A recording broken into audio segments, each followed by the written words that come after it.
मैं अपने पति के साथ एक छोटे से घर में रहती थी। मुझे लगता था कि शादी करने के बाद मेरा पति मुझे ऐशो आराम की जिंदगी देगा, लेकिन पति के घर में जाते ही मुझे सिर्फ 2 वक्त की रोटी ही मिलती थी।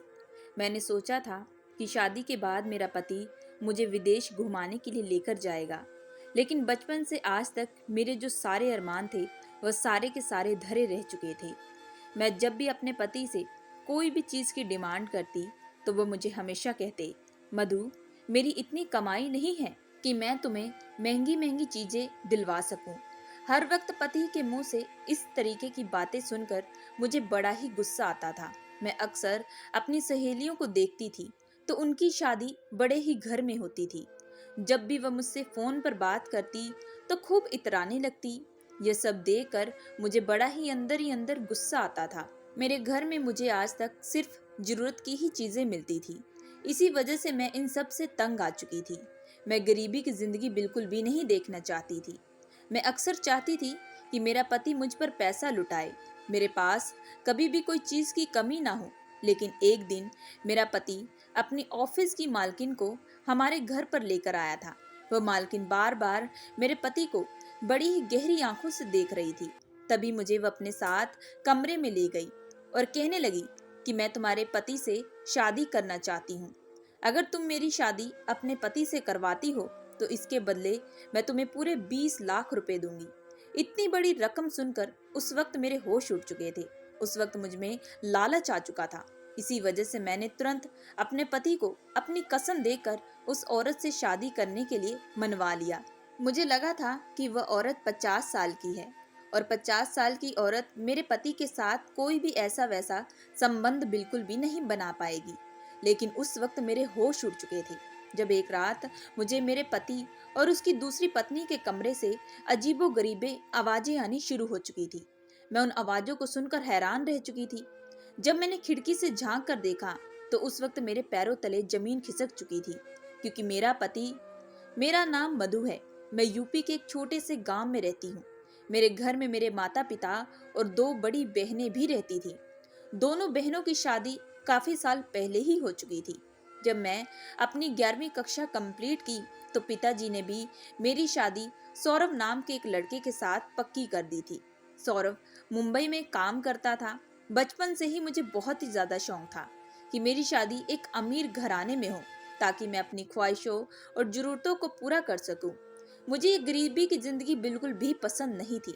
अक्सर मैं अपनी माँ को भी कहा करती थी कि वह मेरी शादी एक अमीर घर के लड़के के साथ करे, क्योंकि मैं अपनी जरूरतों को पूरा करना चाहती हूँ। मुझे गरीब लड़के से बिल्कुल भी शादी नहीं करनी थी। उस वक्त मेरी माँ मेरी बातें सुनकर अक्सर कहा करती थी कि मधु बेटी, जितनी चादर हो उतने ही पैर पसारने चाहिए। हम जैसे गरीब परिवार की लड़की से भला कौन अमीर परिवार का लड़का शादी करेगा। भगवान जितना देते हैं हमेशा हमें उसमें खुश रहना चाहिए। मम्मी की बातें सुनकर मैं हमेशा एक कान से सुनकर दूसरे कान से निकाल दिया करती थी। अक्सर मैं अपनी सहेलियों के साथ भी बैठती तो बड़ी बड़ी बातें फेंका करती थी, क्योंकि मेरी सहेलियों की शादी बड़े घराने में हुई थी। उनके पति खूब पैसे कमाते थे। उनके पति उन्हें घुमाने के लिए शिमला मनाली जैसी जगह पर भी लेकर जाते थे, और वह भी अपने पति के पैसों से बहुत ही ज्यादा इतराया करती थी। मुझसे ये सब बिल्कुल भी नहीं देखा जाता था। इसी वजह से मैं उनसे झूठ कहती थी कि मेरी भी शादी बहुत अमीर घराने में हो रही है। मेरा होने वाला पति एक फैक्ट्री का मालिक है। उसके पास तो वक्त नहीं रहता, क्योंकि वह तो कई लोगों से काम करवाता है। मेरी सहेलियां ये सारी बातें सुनकर हमेशा हैरान रह जाती थी और मेरी खूब तारीफें भी किया करती थी। अपनी झूठी तारीफें सुनकर उस वक्त मुझे काफी खुशी भी मिलती थी। उसके बाद मेरे पिताजी ने मेरी शादी सौरभ नाम के एक लड़के के साथ पक्की कर दी। शादी करने के बाद मुझे लगा था कि सौरभ मेरे सारे ऐशो आराम को पूरा करेगा, लेकिन जब मैं उसके घर में दाखिल हुई तो उसके घर को देखकर मैं हैरान रह चुकी थी, क्योंकि उसके घर में टीवी तक भी नहीं था। मैंने सोचा था कि आज की जरूरत के अनुसार उसके घर में हर एक सुविधा होगी, लेकिन सौरभ के घर में तो जरूरत के अनुसार कोई भी चीज मौजूद नहीं थी। उसके घर में खाना भी चूल्हे पर बनता था, जो कि मिट्टी का चूल्हा था। हालांकि सौरभ की माँ और पिताजी इस दुनिया में नहीं थे। जब मैंने सौरभ से इस बारे में बात की तो वो मुझे कहने लगे कि मिट्टी के चूल्हे पर खाना बनाना बहुत ही अच्छा होता है, इससे खर्चा जो होगा वह बहुत ही ज्यादा कम पड़ेगा। शादी की रात ही अपने पति के मुंह से इस तरीके की बातें सुनकर मेरे माथे से पसीने छूटने लगे थे। मैंने बहुत कुछ अपनी जिंदगी में सोचा था कि पति के घर जाते ही नौकर चाकर लगे होंगे, वह मेरी सेवा करेंगे, मुझे काम करने की बिल्कुल भी जरूरत नहीं पड़ेगी। लेकिन यहाँ का तो माजरा जो था वह बहुत ही अलग था। उस वक्त मेरे चेहरे पर परेशानी देखकर मेरे पति मेरी तारीफें करने लगे। पति के मुंह से उस वक्त अपनी तारीफें सुनकर मेरा जो गुस्सा था वह कुछ देर के लिए ठंडा हो चुका था और फिर वह धीरे धीरे मुझ पर अपना प्यार लुटाना शुरू कर दिए थे। दूसरे दिन सुबह उठकर मैंने घर का काम काज करना शुरू कर दिया था। मैंने जिंदगी में अपने माता पिता के घर में भी इतना काम बिल्कुल भी नहीं किया था जितना कि मुझे अपने पति के घर में करना पड़ रहा था। मैं अक्सर अपने पति से कहा करती थी कि इतनी गर्मी के मौसम में वह एक फ्रिज खरीद ले, लेकिन पति कहते हैं कि इसमें खर्चा बहुत आएगा। अगर मैं कहती हम एसी खरीद लेते हैं तब भी वह मेरी बात पर इनकार कर देते। मुझे ऐसा लगता था कि शादी करके मेरी जो जिंदगी है वह अब नर्क बन चुकी है, क्योंकि बार बार मेरे पति हर चीज के लिए इनकार कर देते। क्योंकि मैंने शादी को लेकर जो ख्वाब सोचे थे वह सारे टूट चुके थे।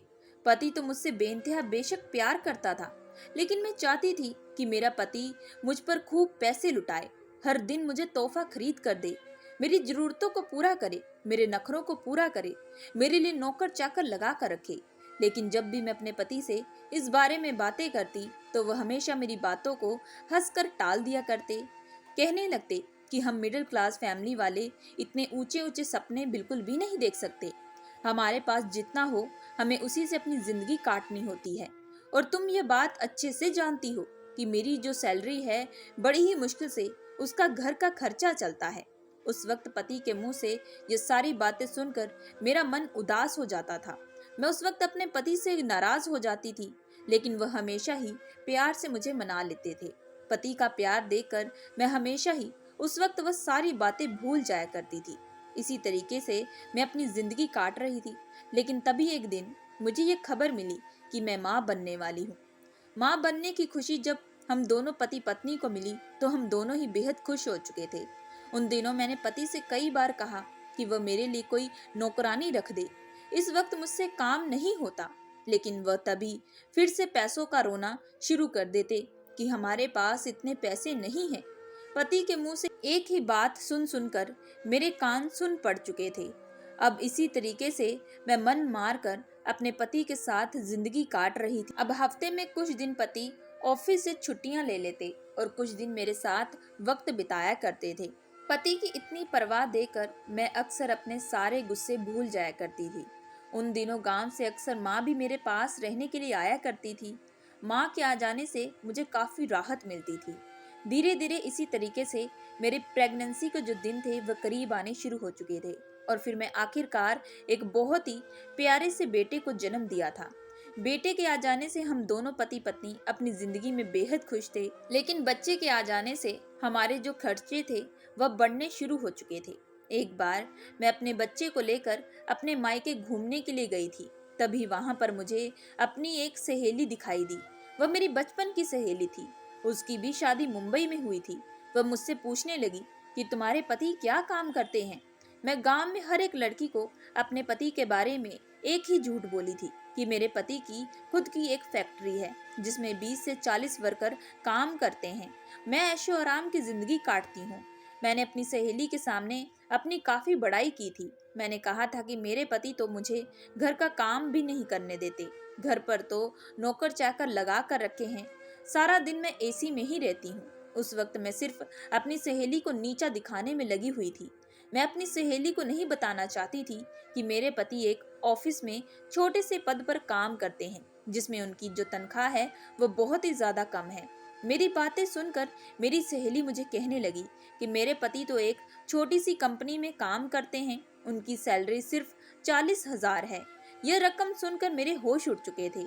लेकिन तभी वह कहने लगी कि तेरा पति तो अच्छा कमाता है, तेरे पति जैसा इंसान हर किसी लड़की को मिलना चाहिए। यह कहकर मेरी सहेली वहां से जा चुकी थी। उसके जाने के बाद मैंने एक लंबी सी सांस ली थी। आज मैंने काफी लंबा झूठ बोला था। घर आते ही माँ मुझसे कहने लगी कि पड़ोस की शीला आंटी हमारे घर आती जाती है, वह तेरे बारे में एक ही बात कहती है।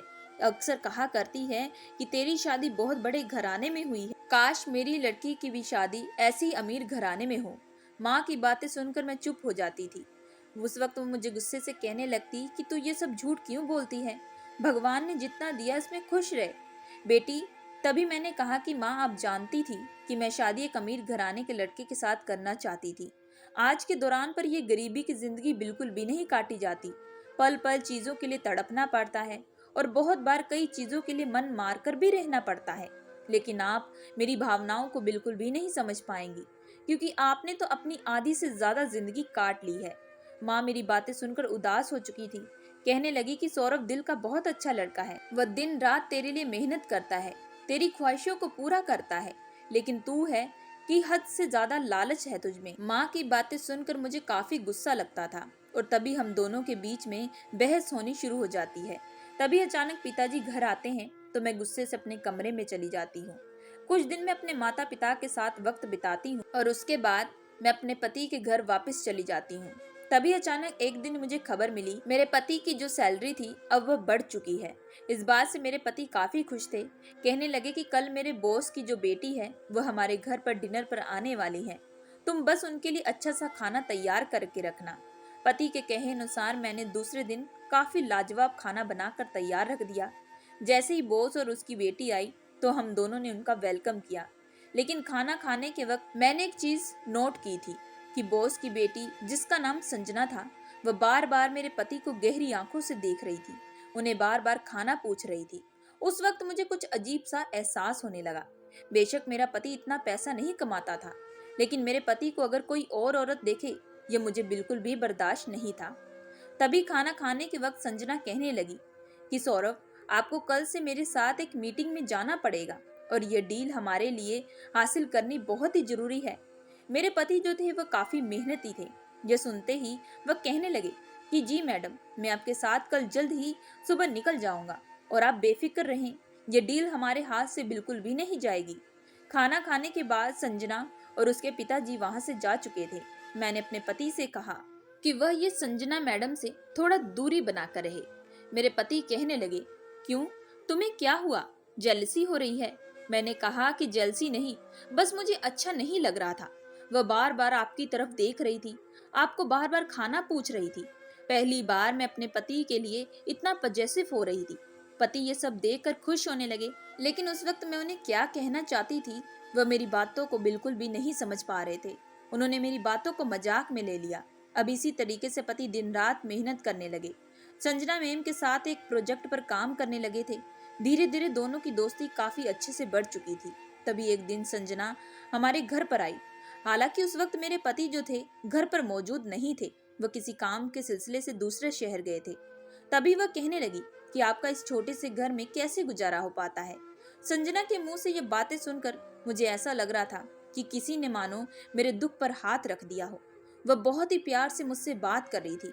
तभी मैंने उन बातों के दौरान अपने दिल की सारी जो जज्बात थे वह संजना को बताने शुरू कर दिए कि मैं चाहती हूँ कि मेरे पति मुझ पर खूब पैसे लुटाए, वह मेरे लिए महंगे महंगे गहने खरीदे, घर में नौकर चाकर लगा कर रखे, हमारा एक बहुत बड़ा बंगला हो, घर में फ्रिज, एसी, हर चीज मौजूद हो जो आज के दौरान पर बहुत ही जरूरी होती है। मेरी बातों को सुनकर तभी संजना ने कहा कि अगर मैं ये कहूँ कि मैं आपकी ये सारी इच्छाएं आपकी पूरी करूंगी, रोज आपको महंगे महंगे गहने मिलेंगे और 20 लाख रुपए कैश मिलेगा, बंगला, गाड़ी, हर चीज आपको मिलेगी जो भी आप चाहती हैं। उस वक्त संजना की बातें सुनकर मेरी आंखें बड़ी हो चुकी थी। मैं गहरी आंखों से संजना को देख रही थी। मैंने हंसते हुए कहा कि लेकिन यह कैसे मुमकिन हो सकता है।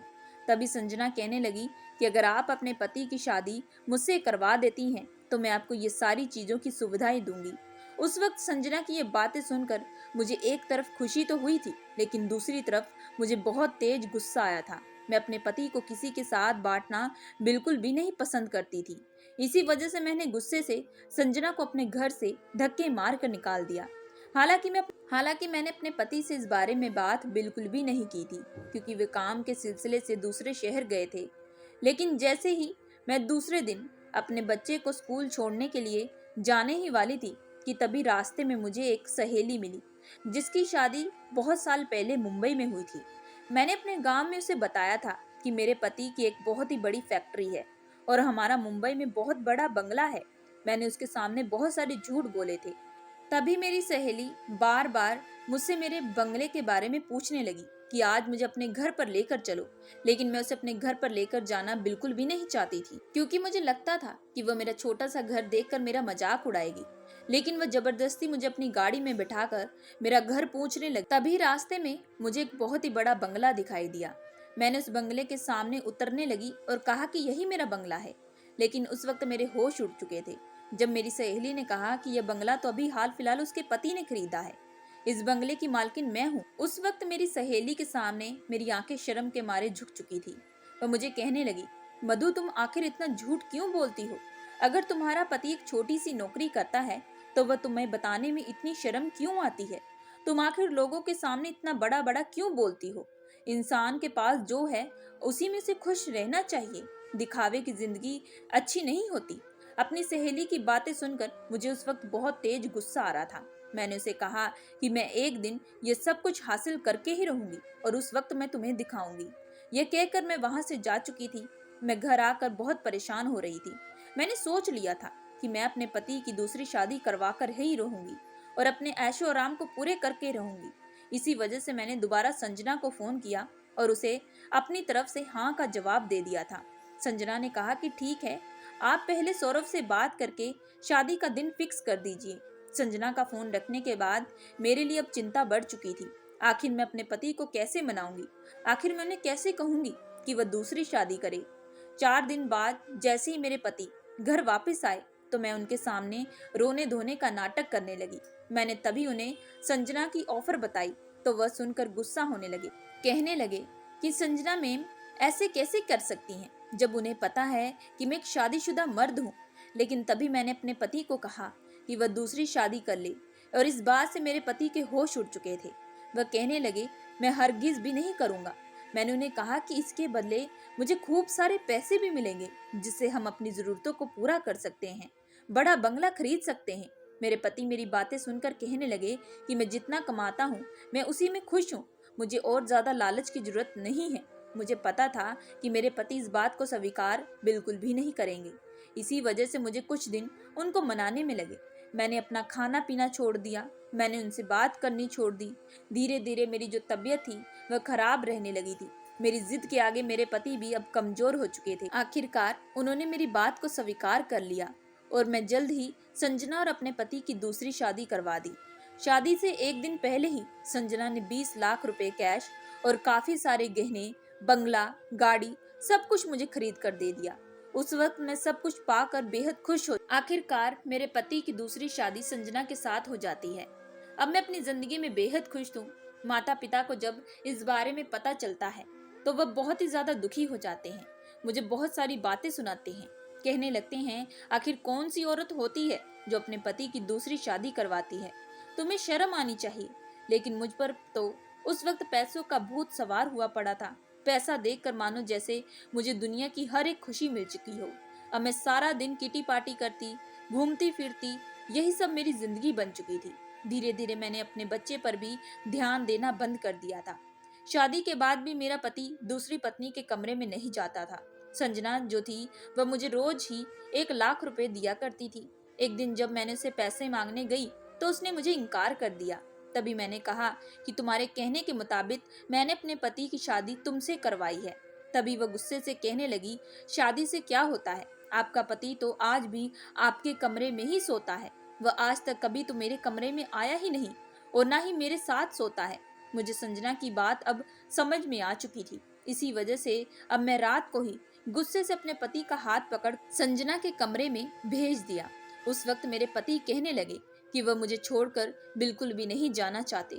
लेकिन उस वक्त मेरी आंखों पर सिर्फ पैसा सवार था। मुझ में पैसों की लालच आ चुकी थी। तभी मेरे पति रोते हुए कहने लगे, तुम जो कर रही हो वह बहुत ही ज्यादा गलत कर रही हो। एक दिन तुम्हारे पास यह पैसा, धन दौलत सब कुछ रह जाएगा, लेकिन तुम्हारा दुख दर्द सुनने के लिए इस बंगले में कोई भी नहीं रहेगा। तुम किसी के साथ अपना दुख बिल्कुल भी नहीं बांट पाओगी और तब तुम अगर मेरे पास आओगी तो बहुत ही ज्यादा देर हो चुकी होगी। मैं तुम्हारी जिंदगी से बहुत दूर जा चुका हूँगा। अपने पति की बातों को मैं हंसकर हमेशा टाल दिया करती थी। अब दूसरे दिन संजना ने खुश होकर मुझे फिर से पैसे देना शुरू कर दिए थे। मैं पैसों की लालच में अब अंधी हो चुकी थी कि मैंने अपनी गृहस्थी खुद खराब कर ली थी। अब धीरे धीरे मेरा बच्चा, मेरा पति मुझसे दूर होता जा रहा था। अब मेरा पति अपनी दूसरी पत्नी को साड़ी खरीद कर देता, उसे कभी मंदिर लेकर जाता, कभी उसे घुमाने के लिए बाहर लेकर जाता। धीरे धीरे मेरे पास जितने भी पैसे थे वह सारे खत्म होते जा रहे थे। किटी पार्टी करते हुए अब मेरा नुकसान होना शुरू हो चुका था। अब घर में अगर मेरी तबीयत भी ठीक नहीं रहती तो मुझे पूछने वाला भी कोई नहीं था। धीरे धीरे मुझे अपने पति की जो कमी थी वह खलने लगी थी। पति के साथ बिताए हुए बीते कल मुझे याद आने लगे थे, लेकिन मैं जब भी देखती तो वह संजना की तारीफ करते, संजना के साथ वह कहीं बाहर जाते। यह देखकर मुझे गुस्सा आने लगता। अब मेरा बच्चा भी संजना को माँ कहकर पुकारने लगता। यह देखकर मुझे अंदर ही अंदर नफरत सी होने लगी थी। एक दिन मुझसे रहा ना गया। मैंने अपने पति को कहा कि आज से वह मेरे साथ मेरे कमरे में सोए। इस बात पर मेरे पति ने इनकार किया और कहा कि तुमने पत्नी होने का हक काफी पहले खो दिया है। तुम खुद मुझे किसी और की बाहों में सौंप चुकी हो। यह कहकर वह संजना के पास जा चुके थे। अब धीरे धीरे मुझे संजना से नफरत होने लगी थी। संजना मेरे पति के लिए खाना पकाती। यह देखकर मुझे बहुत गुस्सा आता। मैं तुरंत किचन में जाती और पति का फेवरेट खाना बनाकर तैयार करती। लेकिन जैसे ही मैं अपने पति को खाने के लिए देती तो वह मुझे कहने लगते कि संजना ने बहुत पहले ही खाना बनाकर मुझे दे दिया था और अब मेरा पेट भी काफी भर चुका है।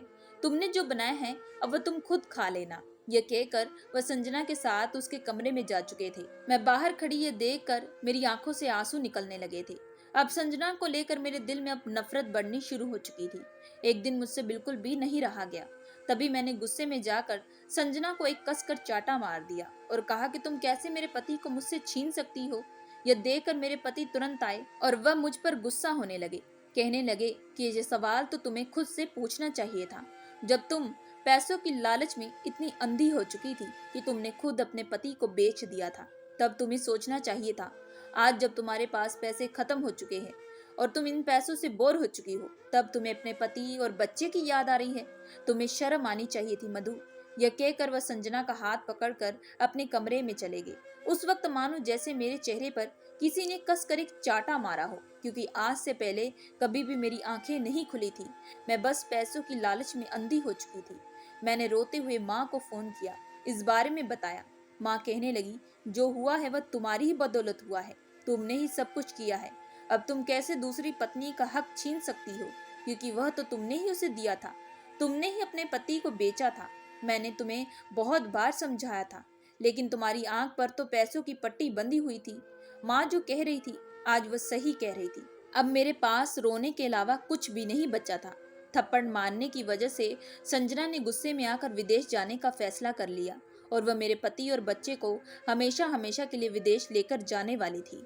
मैंने अपने पति को भी जाने से रोका, लेकिन वह कहने लगे, तुमने तो मुझे बहुत पहले ही संजना के पास बेच दिया था। अब संजना का हक बनता है, वह जैसा चाहेगी वैसा ही मैं करूंगा। यह कहकर वह ऑफिस के लिए निकल चुके थे।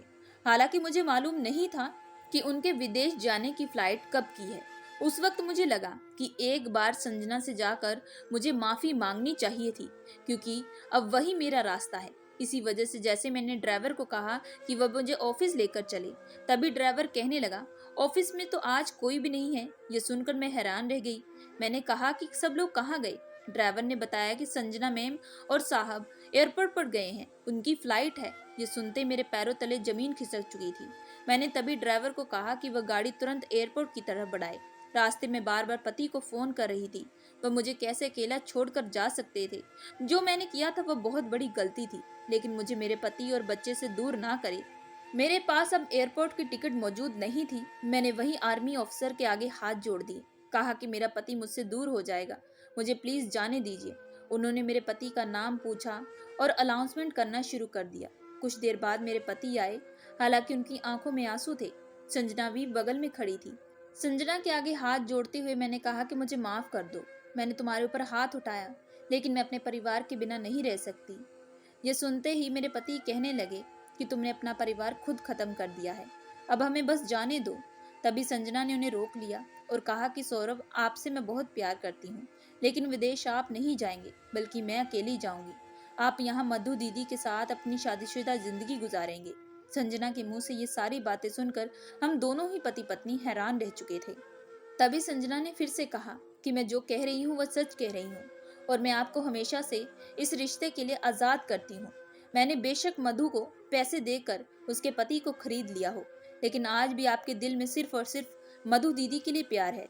गलती मेरी है कि मैं आप दोनों के बीच आई, लेकिन मैं आपसे बहुत सच्चा प्यार करती हूँ। इसी वजह से मैं मधु के सामने यह प्रस्ताव रखी थी। लेकिन शादी के बाद आप मेरे साथ रात को सोते तो हैं, लेकिन आपने कभी भी पति पत्नी वाला रिश्ता नहीं बनाया। मैं आपको अपने पास जबरदस्ती नहीं रखना चाहती। कहीं ना कहीं मुझे लगता है आप दो हिस्सों में बंट चुके हो। जब भी मैं आपको तकलीफ में देखती हूँ तो मुझे दुख लगता है। यह कहते ही संजना रोने लगी। संजना ने मानो उस वक्त मुझे एक नई जिंदगी दी हो। संजना को कितना मैं गलत समझती थी। मेरे पति और मैं, हम दोनों ने संजना से माफी मांगी। संजना डिवोर्स के पेपर देकर हमेशा के लिए वहां से चली गई। संजना के जाने के बाद मैंने एक बार फिर से अपने पति से माफी मांगी और हाथ जोड़ते हुए कहा कि आप मुझे जैसा रखेंगे, मैं खुशी खुशी आपके साथ रहने के लिए तैयार हूँ। अब से मैं आपसे कोई भी चीज़ की डिमांड बिल्कुल भी नहीं करूँगी। यह कहते ही हम दोनों पति पत्नी ने खुशी खुशी एक दूसरे को गले लगा लिया। सो दोस्तों, मैं आशा करती हूँ कि आप लोगों को ये कहानी पसंद आई होगी। अगर आप लोगों को ये कहानी पसंद आई है तो प्लीज़ हमारे चैनल को लाइक और सब्सक्राइब जरूर करिएगा एंड बेल आइकन का बटन जरूर दबाइएगा।